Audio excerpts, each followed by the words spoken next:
দিতে বাংলায় মমতা ব্যানার্জি জিন্দাবাদ।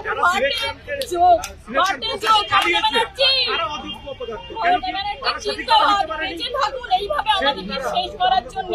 হাততালি আপনাদের জন্য, হাততালি। আমাদেরকে আপনি লাশের পর লাশ দেখবেন, এবার আবার লাশের পর লাশ দেখবেন। এটাই হচ্ছে আপনার অনেক কৃতিত্ব। পুরো বাঙালিকে আমাদের নতুন প্রজন্ম আমাদেরকে পুরো শেষ করে দেওয়া হলো। এবার আপনি খুশি তো? জিতে গেছে তো আপনাদের বাম আমলের প্রতিশোধ নিতে। আপনারা যে খুলে আম দুর্নীতি করেছেন, কি ভেবেছিলেন বাপের উপর বাপ হয় না? দেখে নিলেন তো এবার বাপের উপরে বাপ হয়। আপনাদের অন্যায়ের জন্য আজকে আমাদেরকে বলির পাঠা হতে হলো, বলির পাঠা। কোথায় যাব আমরা? অবশ্যই মমতা ব্যানার্জির ক্যাডারদের জন্য।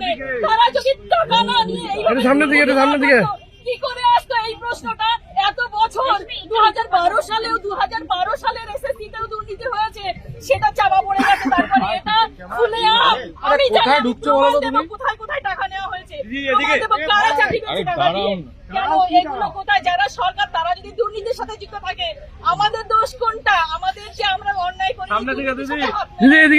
তারপরে আমরা যে এইখানে এসছি, এই যে অবশ্যই মমতা ব্যানার্জির লোকেদের যারা দুর্নীতি করেছে, তৃণমূলের এটা হাজার বাদ তৃণমূলের যারা খুলে আমারও অফার এসেছিল টাকা দেওয়ার জন্য। আমি চাইনি। তৃণমূলের লোকেরা নাম বলে দিতে পারি, আমি নাম বলবো না এখন। সময় আসবে সব মরণ কামড়। এতদিন কি আমরা সবাই চুপচাপ ছিলাম?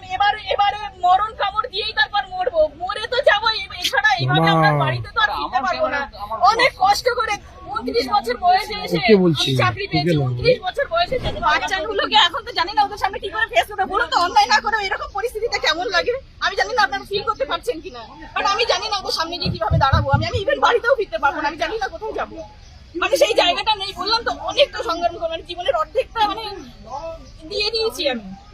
জীবনটা নেই রে যাকে বলে। আমি কোন প্রত্যন্ত জায়গা থেকে মাধ্যমিক পরীক্ষা দিয়েছি, 5 কিলোমিটার দৌড়ে পরীক্ষাতে, এক হাতে ব্যাগ আর এক হাতে ছাতার এক হাতে জুতো নিয়ে 5 কিলোমিটার দৌড়ে পরীক্ষা দিতে গিয়েছি। সেই সময় থেকে মাধ্যমিকে একটা টিউশন পাইনি। সেই সময় বিশ্বাস করুন, আমার ফ্যামিলিতে আমার ঠাকুরদা ছিলেন স্কুল শিক্ষক, আমার বাবাও স্কুল শিক্ষক ছিলেন। আমার না রক্তে রন্ধ্রে আমার স্কুল হলেই বাবা জিজ্ঞাসা করেছিল যখন, তখন বলেছিলাম যে হলে স্কুল টিচারই হবো, আদারওয়াইজ কোনো প্রফেশনে যাবো না, অন্যের বাড়ি বাসন মাজবো।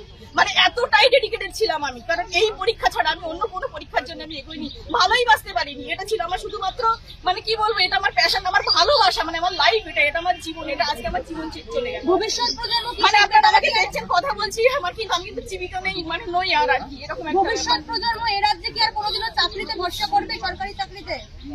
দেখুন, স্কুলে না আমার স্টুডেন্টদের কাছে আমার খুব ভালো নাম, জানেন তো, অনেকে আমাকে আইডল মনে করে।